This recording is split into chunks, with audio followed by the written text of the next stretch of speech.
अब ये देखो, ये अगेन क्वेश्चन आ गया मई जून 2020, वेरिएंट 3 का है, क्वेश्चन नंबर 9 है। इसमें देखें दो इक्वेशन दी है, ये साइमल्टेनियसली सॉल्व होंगी, और साइमल्टेनियसली सॉल्व होने में भी आपको सब्स्टिट्यूशन मेथड लगाना पड़ेगा। अब ये इक्वेशन नंबर जो 2 है, इसमें से किसी एक को सब्जेक्ट बना ले। मसलन u को अगर सब्जेक्ट बनाए तो ये बन जाएगा 6/w, we call it equation number 3.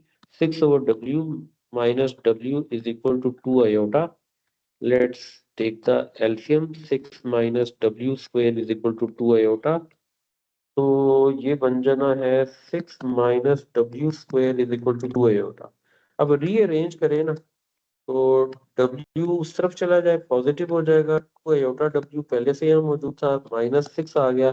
अब हमें यहाँ पे क्वाड्रेटिक फॉर्मूला लगा लेना चाहिए। -2 iota plus -4 iota square minus 4 time of 1 and -6 and divided by 2। w is equal to -2 iota plus minus, देखिए आयोटा स्क्वायर की वैल्यू नेगेटिव है, ये -4 आ जाएगा, माइनस माइनस प्लस करेंगे, ये 24 आ गया। यानी स्क्वायर रूट का मसला यहाँ पे हमें नहीं पड़ा, क्योंकि स्क्वायर रूट पॉजिटिव आ रहा है उसमें, वो आंसर नहीं आ रहा, तो ये हमारे लिए एक आसानी हो गई है। देखिए प्लस माइनस के साथ ये आ जाएगा 20√2, और 20√2 को भी 20 हम लिख सकते हैं कि 2√5/2, और 2 को अगर मैं डिवाइड कर दूं तो ये आता है -1 प्लस माइनस √5, ये आयोटा था। इसका मतलब ये हुआ कि this implies that w is equal to √5 minus iota, एक आंसर। दूसरा है w is equal to -√5 minus iota हो जाएगा। ठीक है, ये दो आंसर्स आ। अब आप इनको फर्दर सिंप्लीफाई कर रहे हैं। अब देखिए साइमल्टेनियस इक्वेशन में जो दो वेरिएबल यूज हो रहे थे उन दोनों को फाइंड करना होता है। हमने एक तो निकाल लिया, अब अगर आप इसको पुट करें ना, पुट इन 3, तो u भी निकल आएगा। अब देखो जरा u में प्रॉब्लम क्या आ रही है, ये आ रहा है it is 6/w which is √5 minus iota. तो इस सारे को जरा मल्टीप्लाई करें, √5 प्लस, यानी कॉन्जुगेट से मल्टीप्लाई और डिवाइड कर देते हैं और इसको सिंप्लीफाई करते हैं, तो u की वैल्यू बन जाएगी 6√5 प्लस 6 आयोटा, और नीचे एक दफा पॉजिटिव और नेगेटिव है, आयोटा स्क्वायर की वैल्यू माइनस होगी, इसे प्लस कर देगा तो हमें इधर आसानी हो जाएगी। u की वैल्यू बन रही है 6 को कॉमन ही रहने देते हैं, क्योंकि वो नीचे भी 6 आ रहा है, तो 6 से कट जाएगा, एक आंसर तो हमारा u का निकल आया। इसी तरीके से अब इसको भी आप पुट इन 3 करते हैं, w is equal to u लेना है ना, 6/- √5 माइनस होता है, इसका कंजुगेट ले लें। इसमें जो सिचुएशन आ गई है कि नीचे भी 6 आ रहा है, 6 से कट गया, ये लीजिए u की वैल्यू भी निकल आई विच इज -√5 प्लस आयोटा।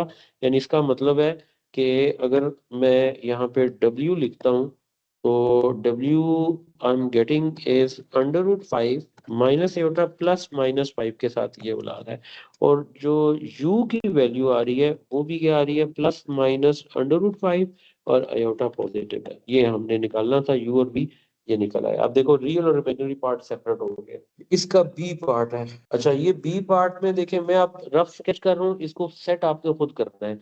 यानी ये देखें, अब मैं इसमें एक्यूरेसी पे नहीं जा रहा, अब ये एक्यूरेसी आपने कंपास वगैरह से बनानी है।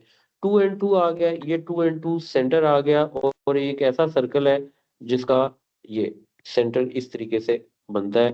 तो लेट्स सपोज के हम ये कहते हैं कि ये सेंटर ऑफ द सर्कल आ गया, ये 2 आ गया, इधर से ये 2 आ गया। ठीक है, centre of the circle 2 and 2 है। आर्गुमेंट क्या कह रहा है, आर्गुमेंट ऑफ z है। z जब आता है ना, वो ओरिजिन से होता है, यानी आपने ओरिजिन से लाइन लेनी है, उसका एंगल π/4 बनता है, तो वो ये वाला एंगल π/4 है।